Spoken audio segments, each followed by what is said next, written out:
Hi everybody, I am Tiffany, and I decided to write my eulogy on President Grant. So, we are gathered here today to remember and honor our dear friend, family member, former president, and hero of the Civil War, Ulysses S. Grant, who is no longer with us. Grant is formerly known as Hiram Ulysses Grant, born April 27, 1822, and passed away July 23, 1885, in Mount McGregor, New York, of throat cancer. His 63 years of life must not go unnoticed or talked about for centuries to come. Mr. Grant was born to a tanner in Point Pleasant, Ohio, and in August 1848 married Julia Dent and had 4 children: Frederick Dent Grant, Ulysses Simpson Grant Jr., Ellen Renshaw Grant Sartorius Jones, and Jessie Root Grant. Mr. Grant was a husband, a father, a friend, a leader, a president, a hero, but most importantly, a military man. He had no desire or enthusiasm to join his father's business, so his father enrolled him at West Point in 1839. He graduated in 1843 and went to serve in the Mexican-American War, which he was opposed to on moral grounds. At West Point, he was an excellent horseman and was the average student. He graduated with a respectable place in mathematics and ranked 21st out of his class of 39. In September 1845, Grant went to join the forces with General Zachary Taylor. Here, Grant participated in the battles of Palo Alto, Resaca de la Palma, and Monterrey. In March 1847, he was transferred to General Winfield Scott and served in the battles of Veracruz, Cerro Gordo, Churubusco, and Molino del Rey, at the storming of Chapultepec. He was promoted to general and first lieutenant for Molino del Rey and Chapultepec. This legacy was short-lived. From 1854 to 1860, Grant fell victim to a drinking problem and made residence in St. Louis, Missouri, where he became a clerk at the leather shoe company his father owned. He also farmed and involved himself in real estate. He quickly became broken and a disappointment to his friends. In 1861, during the hostile dispute between the North and the South, Grant got a calling and a second chance. He was called to arms and quickly accepted the call. Meanwhile, he left his family, his wife, and his children behind. In 1862, Grant led troops in the capture of Forts Henry and Donelson in Tennessee. He pushed back the Confederate army to retreat back into Mississippi shortly after the Battle of Shiloh. In 1863, Grant led the Union Army to victory at the Battle of Vicksburg, where he caught President Abraham Lincoln's attention. From this day forward, Grant was no longer just any military man. He was the new face and hope to the Union. The Union was suffering. Lincoln's appointees failed him, and Grant showed promise. Lincoln's appointees were incompetent, and he was in search for a new supreme commander for the Union. In March 1864, Lincoln resurrected the lieutenant general rank, a rank that had not been held since our dear friend George Washington once held in 1798, and passed it on to Grant. Grant, as a supreme commander of the Union Army now, led the Union in a bloody and grueling battle against Robert E. Lee, who led the South in the Civil War. Grant once said to his chief of staff in Washington, "I promise to fight it out on this line if it takes all summer." Grant led the Union Army in a series of battles such as the Battle of Wilderness, Battle of Cold Harbor, Battle of Atlanta, where the Confederates had 8,499 casualties and the Union had 3,641. Also the Battle of Mobile Bay, where the Union had 322 deaths and the Confederate had 1,500. Also the Battle of Franklin, the Battle of Nashville, and the Battle of Five Works. Finally, on April 9, 1865, Robert E. Lee surrendered to Grant at Appomattox Courthouse, where 27,805 Confederate soldiers paroled. The Civil War may have been over, but to the Union, Grant was a leader and a hero.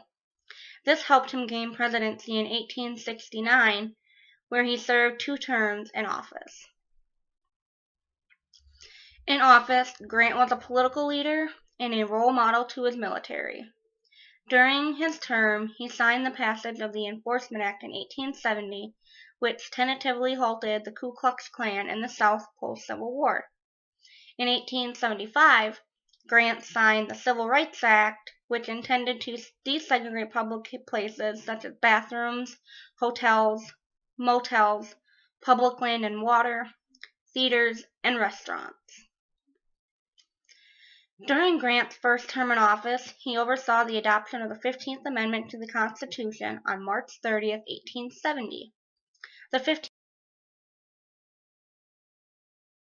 shall not be restricted by a person's race, color, or previous condition of servitude. The most important foreign policy during his first term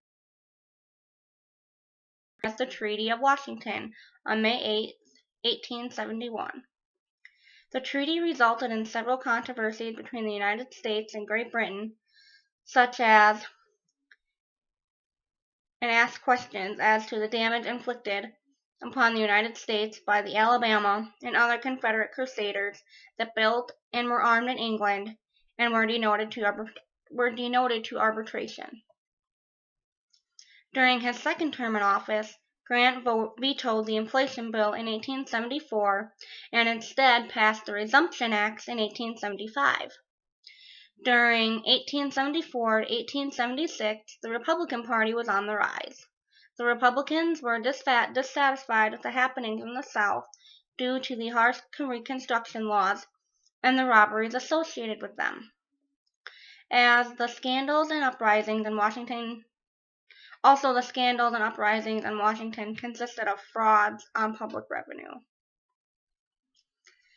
After Grant's presidency in spring 1877, he started a journey with his wife and 1 son.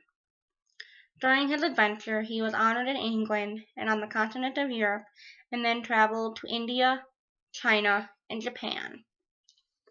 He returned back to the United States in spring 1875, where Congress passed a bill making him a general on the retired list, and later that summer, he was moved to a cottage at Mount McGregor near Saratoga, where he lived his last 5 weeks comfortably with his wife. Grant would not want us here today to be sad and think of this as the end. This is only the beginning. His legacy will live on for centuries to come. So lift up your hearts, sing to the angels, and rejoice the life Grant lived. Do not let his legacy die or forget about the sacrifice he paid for each and every one of us. Give thanks to his family for holding strong and allowing him to go out and make monumental history and destroying slavery.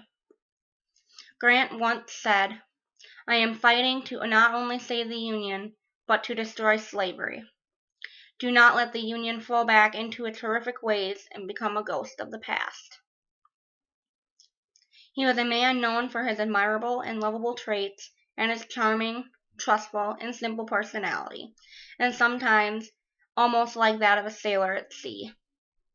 He was kind and generous, and if there was anything hard for him to see, it was the sight of human suffering, as what happened on the night at Shiloh.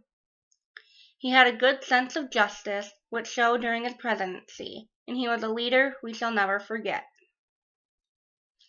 I leave today with words once spoken by Frederick Douglass. Grant was a man too broad for justice, too humane to despite the humblest, too great to be small at any point. In him the Negro found a protector, the Indian a friend, a vanquished foe a brother, an imperiled nation a survivor. I see a small Ohio farm boy becoming a great soldier. I see thousands of marching men, I see General Lee with a broken heart, surrendering, and I can see the beginning of a new nation. Like Abraham Lincoln said, I can see that Ohio boy being inaugurated as president. Things like that can only happen in a country like America. So let us not be sad. Let us be motivated and fulfill our duties as Americans to see that Grant's legacy and sacrifices do not die or resurrect. Let us not go back to a nation of slavery and suffering. Let us reunite as one and stand on our own, as one nation, like our founding fathers envisioned and sacrificed for.